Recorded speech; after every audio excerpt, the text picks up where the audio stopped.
Corona টিকার app তৈরিতে ৯০ কোটি টাকা খরচের অপপ্রচার বিনামূল্যে করে দিয়েছে আইসিটি, জানালো স্বাস্থ্য অধিদপ্তর। অ্যাপসটা সম্পূর্ণ ফ্রিতে আইসিটি মন্ত্রণালয় করে দিবে। বিভিন্ন গণমাধ্যমে ৯০ কোটি টাকার যে অভিযোগটা আসছে, এটা আসলে একটা ভিত্তিহীন সংবাদ। একদিনে ১৪,০০০-এর বেশি নমুনা পরীক্ষায় শনাক্ত ৭১৮। ৯ মাসের মধ্যে দেশে শনাক্তের হার সর্বনিম্ন। দেখছিলেন প্রধান শিরোনাম। সন্ধ্যার সময় সঙ্গে আছি আমি হাফসাতুন্নেসা। এবার অন্যান্য শীর্ষ সংবাদ। করোনার কারণে ভিসা না পাওয়ায় জাপানে ট্রায়াল রান পরিদর্শনে তৃতীয় পক্ষ খুঁজছে মেট্রো রেল কর্তৃপক্ষ। পরীক্ষামূলক চালাতে চায় এপ্রিলেই। খোকনের বিরুদ্ধে মামলা করেননি তাপস, অতি উৎসাহীদের কাণ্ড, জানালেন মেয়র। দলীয় দ্বিমতকেই রাজনীতি হিসেবে নিচ্ছে জনগণ, মত বিশ্লেষকদের। চট্টগ্রামে সিটি নির্বাচনে গুরুত্ব পাচ্ছে জলাবদ্ধতা নিরসন। দিনভর প্রচারণায় উন্নয়নের নানা প্রতিশ্রুতি আওয়ামী লীগ ও বিএনপি প্রার্থীর।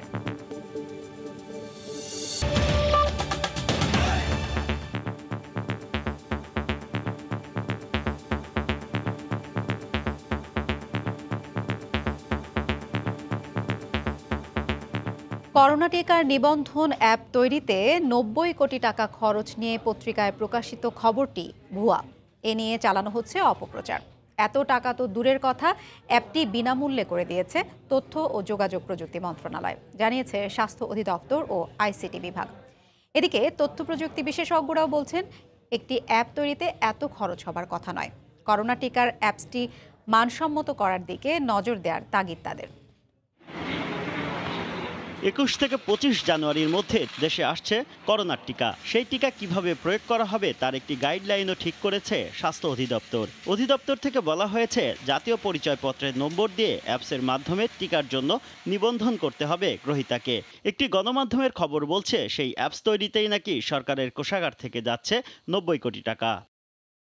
গণমাধ্যমের এই রিপোর্টের সত্যতা কতটুকু তা জানতে স্বাস্থ্য অধিদপ্তরের এই কর্মকর্তার মুখোমুখি গণমাধ্যম কর্মীরা। তিনি জানান, বিনামূল্যে অ্যাপসটি বানিয়ে দিচ্ছে আইসিটি মন্ত্রণালয়। ৯০ কোটি টাকার বিষয়টি অপপ্রচার ছাড়া কিছুই নয়। যদিও অধিদপ্তরের এই কর্মকর্তার ধারণা, হয়তো অ্যাপসটির ১ বছরের ব্যবস্থাপনা খরচ বাবদ এই টাকা ধরা হয়ে থাকতে পারে। ভ্যাকসিনের যে অ্যাপসটা তৈরি করা হবে বলে আমরা জানি, সেই অ্যাপসটা সম্পূর্ণ ফ্রিতে আইসিটি মন্ত্রণালয় করে দিবে। ৯০ কোটি টাকার যে কমপ্লেইনটা আসছে, সেটা আসলে সঠিক না।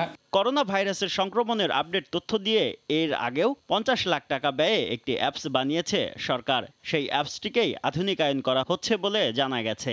আইসিটি মন্ত্রণালয় বলছে ২০ জানুয়ারির মধ্যে অ্যাপসটি হস্তান্তর করা হবে। এই ধরনের সংবাদ আসলে আমাদেরকেও বিভ্রান্ত করে।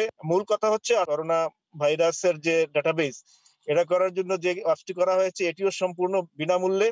এবং আমাদেরই চাকরিজীবীরা যারা আসলে তাদের মূল কাজ তো হলো অফিসিয়াল ওয়ার্ক করা, কিন্তু অফিসিয়াল ওয়ার্কের বাইরে আসে তারা একটা ইনোভেটিভ চিন্তা করে এই ধরনের একটা অ্যাপ করেছে। ২-১ দিনের মধ্যে ওরা রেডি করতে পারে। ফাইনালি ২০ তারিখের মধ্যে আমরা হয়তো এটা একদম ফাইন টিউনিং করতে পারবো। এদিকে প্রযুক্তিবিদরা বলছেন, পত্রিকায় প্রকাশিত খবর অনুযায়ী অ্যাপ তৈরিতে এত টাকার প্রয়োজন নেই। এনআইডির উপর ভিত্তি করে কিন্তু এই ভ্যাকসিনেশন প্রক্রিয়াটা করা সম্ভব। পাশাপাশি এক্ষেত্রে বাচ্চাদের এনআইডি নেই, তো সেই ক্ষেত্রে বাচ্চাদের বাবা মার এনআইডি রেফারেন্স ধরেও কিন্তু এই ধরনের ভ্যাকসিনেশন প্রক্রিয়া করা সম্ভব। এটাকে আসলে অ্যাপসের সাথে একটা ডাটাবেস কানেক্টের মাধ্যমে এটা করে তোলা সম্ভব। দেশের প্রত্যন্ত অঞ্চলে যাদের হাতে স্মার্টফোন নেই, তারা ইউনিয়ন তথ্য সেবা কেন্দ্রে গিয়ে টিকা নিতে নিবন্ধন করার সুযোগ পাবেন। এজন্য এলাকায় চালানো হবে প্রচারণা। শুভ খান, সময় সংবাদ, ঢাকা। এদিকে দেশে কমেছে করোনা শনাক্তের হার। ২৪ ঘন্টায় প্রায় ১৪,৫০০ নমুনা পরীক্ষায় ৭১৮ জনের দেহে মিলেছে কোভিড-১৯-এর অস্তিত্ব। পরীক্ষার সংখ্যা বিবেচনায় আক্রান্তের হার ৫%, যা গত ৯ মাসের মধ্যে সর্বনিম্ন। একদিনে করোনায় আক্রান্ত হয়ে মারা গেছেন আরও ১৬ জন। এ নিয়ে মৃতের সংখ্যা বেড়ে দাঁড়ালো ৭,৮১৯ জনে। স্বাস্থ্য অধিদপ্তরের তথ্য মতে, দেশে মোট শনাক্তের সংখ্যা দাঁড়িয়েছে ৫,২৪,০২০ জনে। একদিনে সুস্থ হয়েছেন ৯৬৩ জন। এ পর্যন্ত সুস্থ হয়েছেন ৪,৬৮,৬৮১ জন।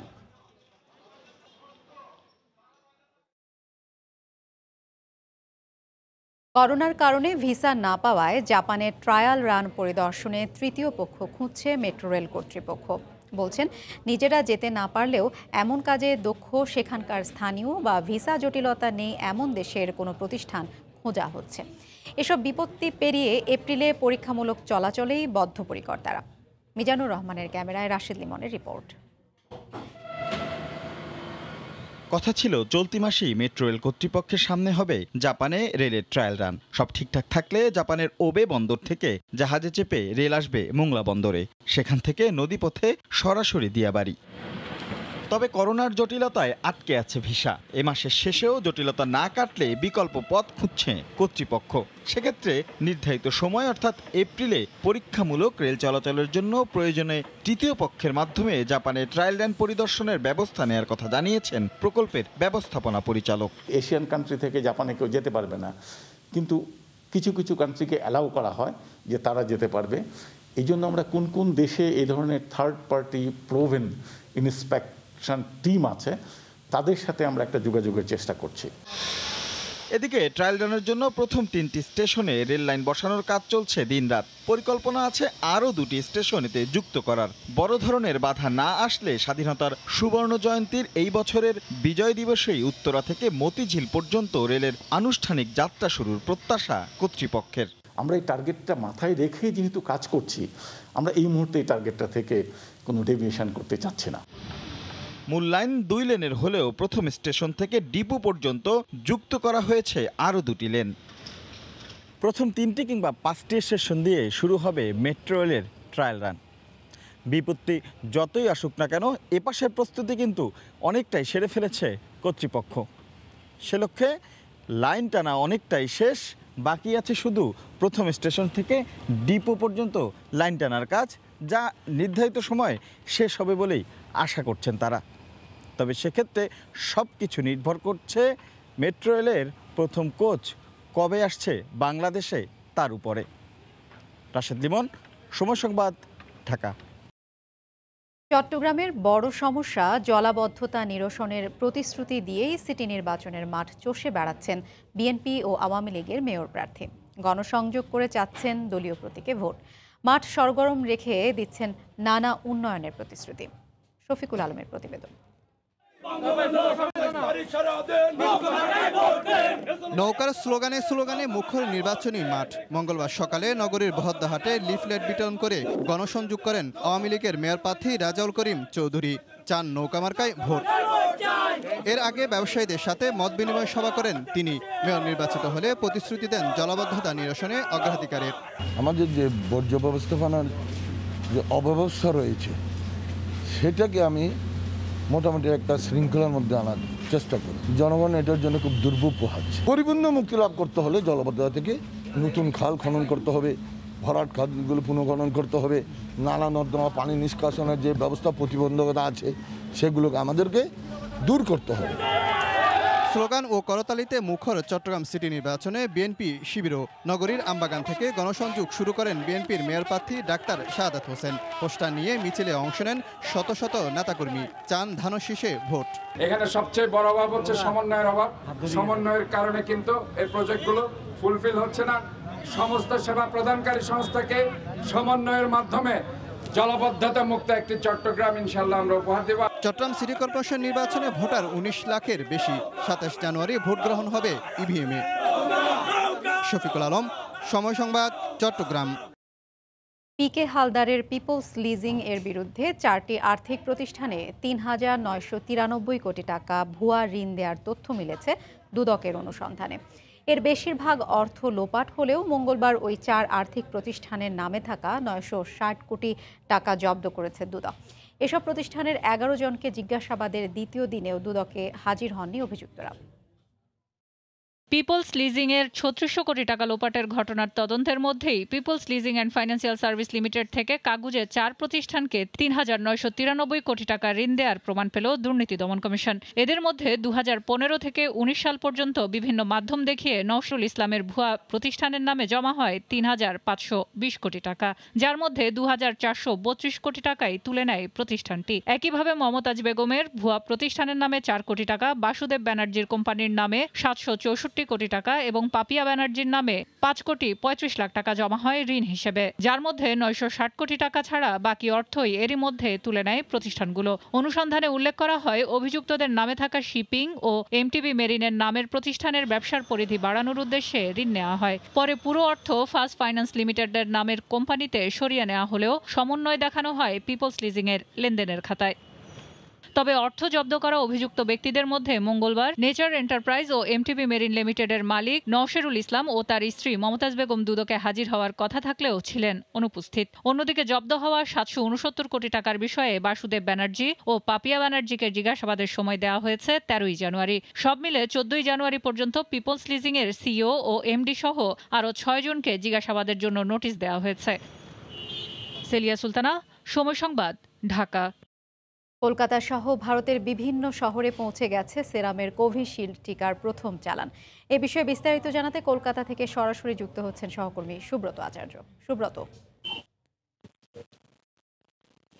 হাফসা, আপনাকে ধন্যবাদ। হাফসা, যেমনটি বলছিলেন যে কলকাতা সহ ভারতের 13টি শহরে ইতিমধ্যেই ভ্যাকসিন পৌঁছে গিয়েছে। কলকাতাতে দুপুর 2:40 অবতরণ করে বিশেষ জেট কার্গো এবং তারপরে সেখান থেকে এই ভ্যাকসিনগুলো 10 লক্ষ ডোজ ভ্যাকসিন নিয়ে যাওয়া হয় কলকাতার যে কেন্দ্রীয় হিমাগার অর্থাৎ ভ্যাকসিন যেখানে সংরক্ষণ করা হয় সেখান থেকেই আগামীকাল সকালবেলা এই হিমাগার বিভিন্ন যেরকম ভাবে যে পদ্ধতিতে ভ্যাকসিন নিয়ে যাওয়া হবে সেরকম যানবাহনে করে বিভিন্ন জেলা শহরে স্বাস্থ্যকেন্দ্রে নিয়ে যাওয়া হবে। আপনি কলকাতায় এসএসকেএম অর্থাৎ পিজি হাসপাতাল এবং কলকাতা মেডিকেল কলেজ হাসপাতালে এই ভ্যাকসিন কিন্তু দেওয়া হবে, অর্থাৎ আগামী শনিবার 16ই জানুয়ারি থেকে ভ্যাকসিনেশন কিন্তু চলবে পুরোদমে ভারত জুড়ে। আপনি জানেন যে এই ভ্যাকসিনেশন 29,000 হিমাগারে সংরক্ষণ করা হবে একই রকম ভাবে। সেখান থেকে কিন্তু স্থানীয় যে স্বাস্থ্য কেন্দ্রগুলো হাসপাতাল আছে সেখানে নিয়ে যাওয়া হবে এবং প্রত্যেক ভ্যাকসিন কেন্দ্রে যেখানে ভ্যাকসিন দেওয়া হবে 5 জন করে বিশেষজ্ঞ থাকবেন এবং যারা ইতিমধ্যেই কোইন অ্যাপে নাম নথিভুক্ত করেছেন তাদের মধ্যেই এবং সেক্ষেত্রে অবশ্যই করোনা যোদ্ধা স্বাস্থ্যকর্মী যারা এই মুহূর্তে নথিভুক্ত করেছেন তাদের মধ্যে কিন্তু বাছাই করা বিশেষজ্ঞ কমিটি বাছাই করবেন এবং সেই বাছাই করার ভিত্তিতে আগামী মানে প্রথম ধাপে যে 3 কোটি ডোজ দেওয়া হবে সেটা কিন্তু 3 কোটি ডোজ দেওয়া সম্পূর্ণ করবে। আপনি জানেন যে ভারত আগামী জুলাই মাস পর্যন্ত 30 কোটি ভ্যাকসিন দেওয়ার লক্ষ্যমাত্রা নিয়েছে ভারতের কেন্দ্রীয় মোদী সরকার এবং সেই 2 দফায় প্রথম দফা 3 কোটি এবং পরের 27 কোটি। ইতিমধ্যেই কেন্দ্রীয় সরকারের সঙ্গে সিরাম ইনস্টিটিউট এবং সিরাম ইনস্টিটিউটের সঙ্গে কেন্দ্রীয় সরকার কাছে 1.1 কোটি ডোজ ভ্যাকসিন বিক্রি করেছে এবং এছাড়াও কোভিশিল্ড কোভ্যাক্সিন অর্থাৎ ভারত বায়োটেক এবং আইসিএমআর তৈরি কোভ্যাক্সিনও কিন্তু 16 তারিখ একই রকম ভাবে ভ্যাকসিন প্রয়োগ করা হবে। তো এই ছিল আফসা ভারতের ভ্যাকসিন টিকাকরণ কার্যক্রম শুরু হওয়ার আগে আমার কাছে থাকা সবশেষ। সেরামের কোভিশিল্ড টিকার প্রথম চালান পৌঁছে গেছে কলকাতা সহ ভারতের বিভিন্ন শহরে। এই বিষয়ে জানাতে আমাদের সঙ্গে কলকাতা থেকে যোগ দিয়েছিলেন সহকর্মী সুব্রত আচার্য। এ পর্যায়ে শীর্ষ সংবাদ জানিয়ে দিচ্ছি আরেকবার। করোনা টিকার অ্যাপ তৈরিতে 90 কোটি টাকা খরচের অপপ্রচার বিনামূল্যে করে দিয়েছে আইসিটি। শিগগিরই হস্তান্তর, 9 মাসের মধ্যে দেশে শনাক্তের হার সর্বনিম্ন। এবং চট্টগ্রামে সিটি নির্বাচনে গুরুত্ব পাচ্ছে জলাবদ্ধতা নিরসন। দিনভর প্রচারণায় উন্নয়নের নানা প্রতিশ্রুতি আওয়ামী লীগ ও বিএনপি প্রার্থীর।